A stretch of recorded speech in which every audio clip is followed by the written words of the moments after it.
Bienvenue à votre émission 5 minutes avec Jésus, présentée par le frère Sam et son équipe. Bonne écoute à tous. Que nous bénissons le Seigneur pour cette émission de 5 minutes avec Jésus, que Dieu nous donne la grâce de faire d'une façon hebdomadaire. Et nous espérons que le Seigneur vous aide aussi par cette émission. La fois passée, nous avons commencé par parler sur le mystère du nom, là où l'affaire du nom a commencé. Ce n'est pas commencé par Dieu lui-même, ce n'est pas commencé sous l'inspiration de Dieu. C'est vrai que Dieu, quand il a créé l'homme à son image, il les a donné un seul nom. Il les a donné un seul nom. Et le fait pour lequel il les a donné ce nom, c'est parce qu'ils sont même vie, ils sont même image. Et on peut aussi remarquer que Dieu a un seul nom. On a le Saint-Esprit, on a Jésus, mais ils portent tous les mêmes noms. On les appelle Dieu. On appelle Dieu le Père Dieu. On appelle Dieu le Fils Dieu. On appelle Dieu le Saint-Esprit Dieu. Et parce qu'il y a la soumission, et il y a même vie, et il n'y a pas de doute. Si nous glorifions Dieu, oh, il est glorifié. Si nous glorifions Jésus, Jésus est glorifié. Si nous glorifions le Saint-Esprit, Jésus pouvait dire, lorsque le Saint-Esprit viendra, il le glorifiera. Et il prendra ce qui est pour lui et il nous donnera. Parce qu'ils sont même vie, ils sont même nature, ils vivent sur le même objectif. On n'a pas connu le nom de la femme. Il portait le nom de son mari. Mais vous voyez, dès qu'il a eu la chute, oh, la première chose qu'on voit, c'est le fait que chacun cherche à sauver sa tête. Donc, quand on voit la nature de l'homme s'exprime dans l'égoïsme, dans le fait que chacun cherche à défendre son intérêt, chacun cherche à défendre son nom, chacun cherche à se sauver d'abord, chacun cherche à se couvrir. Et on voit ici, dans le Genèse, le chapitre 3, nous revenons sur ça pour encore expliquer ça. Parce que c'est la même chose qui se passe aujourd'hui dans les foyers, dans les maisons, même dans l'œuvre de Dieu.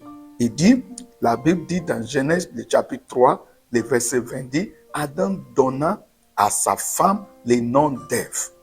Adam donnait. On n'a pas dit que Dieu l'a inspiré pour donner. On n'a pas dit Dieu a donné.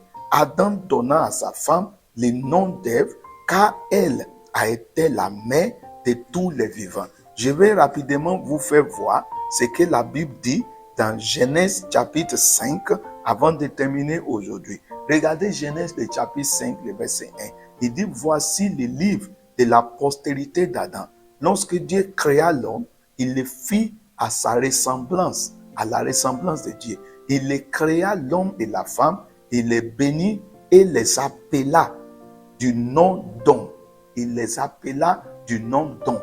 Dieu a vu qu'ils n'ont pas besoin de chacun d'avoir leur nom à part. Un seul nom suffit. C'est vrai qu'ils ne vont pas faire la même chose. Ils ne vont pas jouer le même rôle. C'est comme l'église de Christ. Tout le monde n'est pas évangéliste. Tout le monde n'est pas docteur. Tout le monde ne sera pas apôtre. Tout le monde ne sera pas administrateur.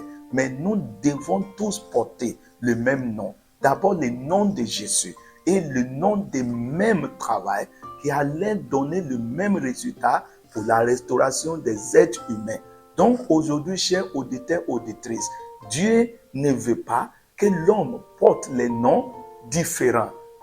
Oui, certainement, même si nous avons les noms différents, mais spirituellement parlant, nous n'allons pas chacun chercher à protéger son nom. Parce que Dieu voudrait que nous prenions la même responsabilité de l'honorer, que nous prenions la même responsabilité de vivre la sainteté. Dieu voudrait que nous prenions la même responsabilité pour vivre sa nature. Et si nous vivons sa nature, nous n'avons pas besoin de défendre notre propre nom.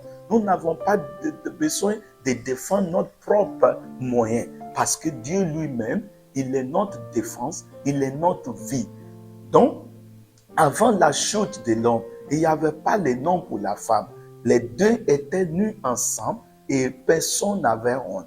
Les deux travaillaient pour honorer et glorifier Dieu. Mais dès que la chute arrive, l'homme dit, bon, je préfère que tu aies ton nom. Pour que les prochaines erreurs que tu vas faire, Personne ne me vient demander le compte. C'est toi qui vas répondre à tes propres comptes et moi aussi je répondrai à moi. C'est la conséquence des chutes. Aujourd'hui, ces conséquences des chutes, on peut les voir partout. On peut les voir dans le travail. On peut les voir dans la famille. Quand quelque chose arrive à la famille, oh, tout le monde dit, mais c'est toi qui as fait. Moi, je n'ai pas fait ça. Chacun a son nom. Mais aujourd'hui, Dieu nous restaure en nous donnant à Jésus, par sa mort et sa résurrection, il nous ramène sous son nom. Et il nous fait porter le même nom, qui est le nom de Jésus, pour que nous puissions manifester sa gloire partout où nous partons. Que le Seigneur nous restaure dans l'ordre de sa création et que nous soyons tous sous le nom de sa gloire.